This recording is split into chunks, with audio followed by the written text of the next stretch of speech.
Welcome back to the garage. Today we're going to take apart this direct drum.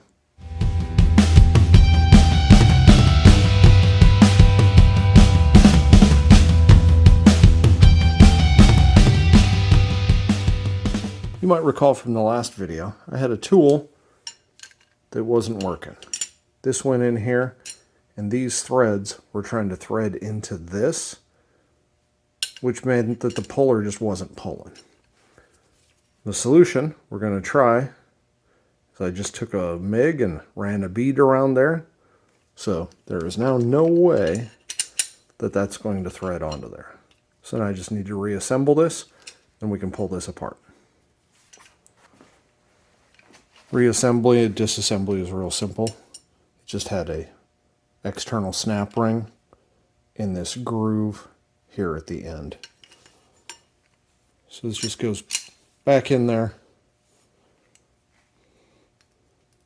Put the snap ring back on.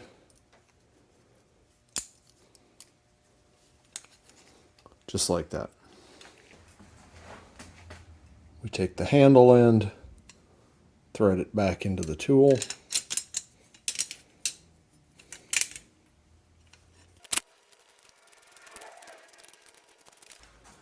And put the handle back on.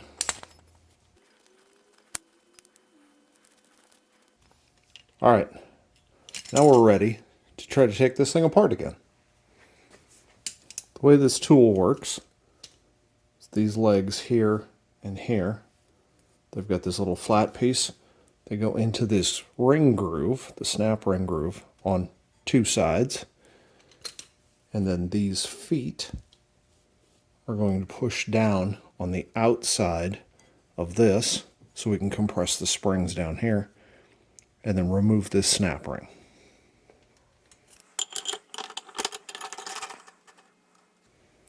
It's important that these legs, or feet, or whatever you want to call them, are not on this snap ring, because you have to compress this ring down on those springs so that you can get this snap ring off.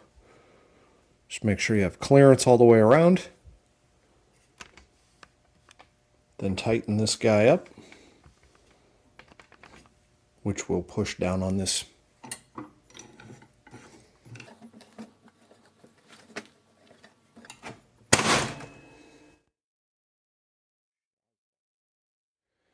See, it popped out of the ring groove over here.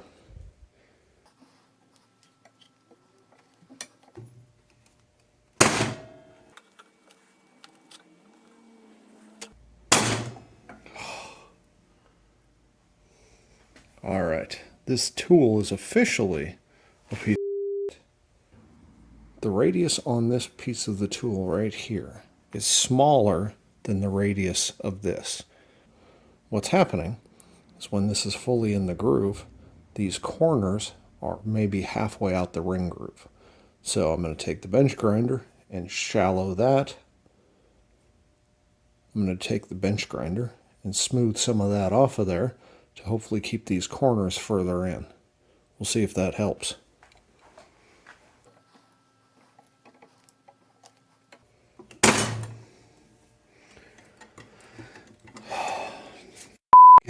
These things are such a piece of shit. Okay, new problem. When this goes into the ring groove, this corner on the nut right here is hitting this. So I'm going to try to turn those so that there's a flat toward this rather than a point. See if that gives us some clearance and maybe helps.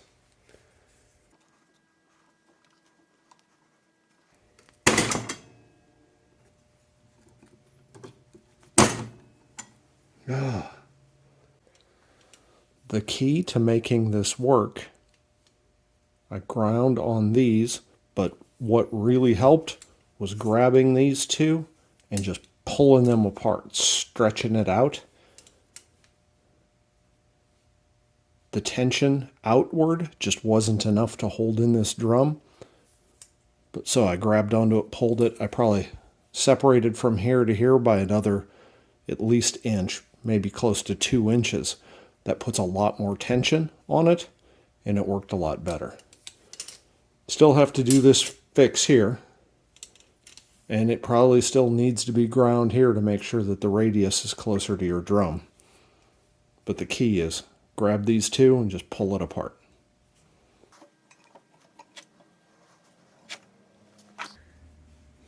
It's got these little tabs here.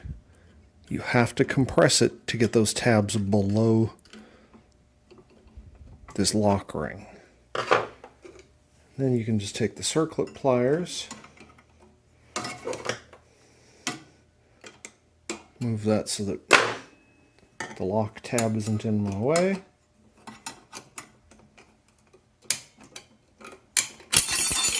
There we go. Then that comes off.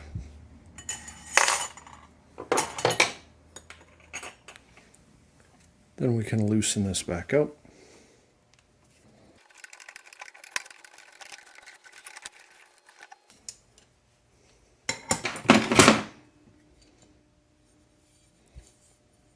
That retainer ring comes out.